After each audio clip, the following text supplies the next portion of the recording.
outside of Stockholm, we had a small statuette of a boxer in bronze.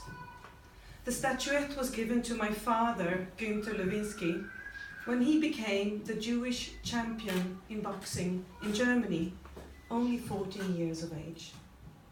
Symbolically, the statuette only had one hand. It had been broken during the war, and my father found it after the family Lewinsky home had been bombed out during the Blitz. The statuette raised questions within me. Was he a real champion? When did he leave Germany, and why? With age, I came to realize that a boxer was a symbol for my German family story. A family I only knew from the stories my father told me. It was not altogether a happy story with a happy ending. It was broken, just like the boxer's arm. My German family consisted of my grandmother, Margarete, from whom I bear my name, my grandfather Georg, and the three sons, Siegfried, Günther, and Heinz. My father always talked about his childhood and the great impact it had on him. How he got bad grades in school just because he was a Jew. How he later was refused to go to school because he was a Jew. How boxing helped him during these hard times, and how he, together with other boxing friends from Maccabi Berlin, completely punched down 3 Hitlerjugends in what came to be known as Kristallnacht. Boxing was always present in our home. Siegfried and Papa were born 1.5 years apart. They were best friends and they did everything together. They boxed together. They had a lot of friends in common. And Siegfried is the reason that I stand here in front of you today. The uncle I never knew more than to his name. He was a sad story told to me with great sadness. Siegfried fell in love with a Jewish girl, Ilse, and Ilse got pregnant.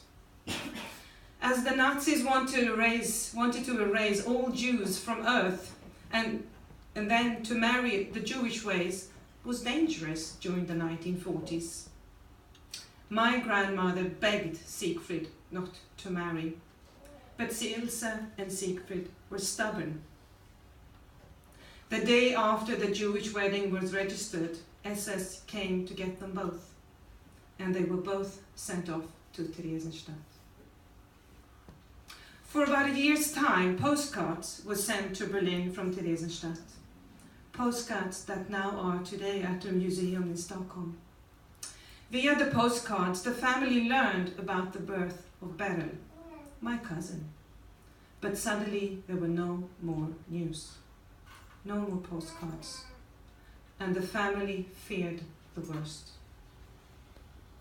For about 20 years ago, I visited Theresienstadt with my husband, and together we found out that Siegfried and Ilse and Beryl's destiny.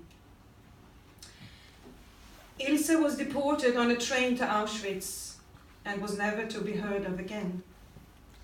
Siegfried was deported on another train to Auschwitz and was never heard of again.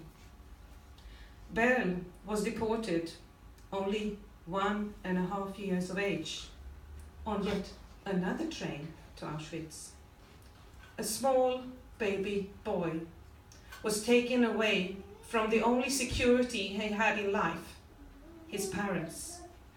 He was sent off to death all alone on a train. No one of us ever knew how he looked, how he smelled, or what his first words were.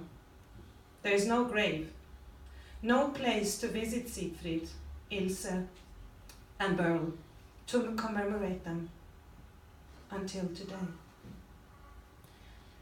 Today we have had a very moving ceremony when laying Stolpersteine for the family Lewinsky outside their home on Barnimstrasse 31 here in Berlin.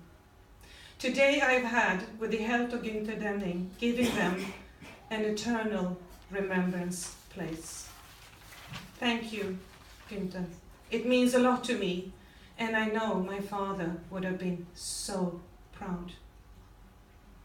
I visited Berlin 1.5 years ago for the European Jewish Maccabi Games. During that trip, I went to Rosenstrasse, where my father was incarcerated with my grandfather, together with 1,800 other men on their way to Auschwitz.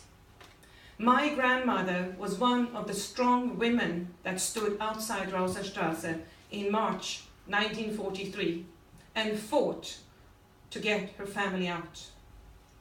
My grandmother converted to Judaism for the love of her husband, and she went out of the Jewish community to save her family, but it didn't help. It was during that trip I came across the Stolpersteine, and now I have them realized. I love my father. He was my knight in shining armor, and I was his beloved princess. I always wanted to make him proud, and today I have done just that. Papa, wherever you are, I know you're with me and that you're smiling. I've been blessed with 3 sons, and for my father, this was a kind of recreating his childhood. There were 3 boys in his family, and when my second son was born, 1.5 years after the first, my father talked a lot about this to me, how he and his older brother had the same age difference. And when the 3rd son came, he said, "This is just as I had it at home in Berlin." I am a proud Jewish daughter, and I'm a proud Jewish woman, and a very, very proud Jewish mother. And in the future, with God's help and some help from my sons, I hope to be that they will turn me into a proud Jewish grandmother and give me Jewish grandchildren. This has been my legacy, and Leo, Benjamin, and Samuel, now I hand it over to you. The statuette of the boxer now stands in the Jewish Museum here in Berlin, a place my father returned to several times and where he held workshops for the non-Jewish youth, telling them about how it was to grow up in Berlin as a Jew during the Second World War, how boxing and sports helped him during these times. In Jewish traditions, we don't come with flowers to grave sites, we come with stones. And I have today placed stones for you. Margarete Lewinsky, Georg Lewinsky, Siegfried Lewinsky, Heinz Lewinsky, and dearest Papa, Günther Lewinsky. And as long as we talk about you and say your names out loud, you will always live on. And with the Stolpersteine here in Berlin, the circle has been closed.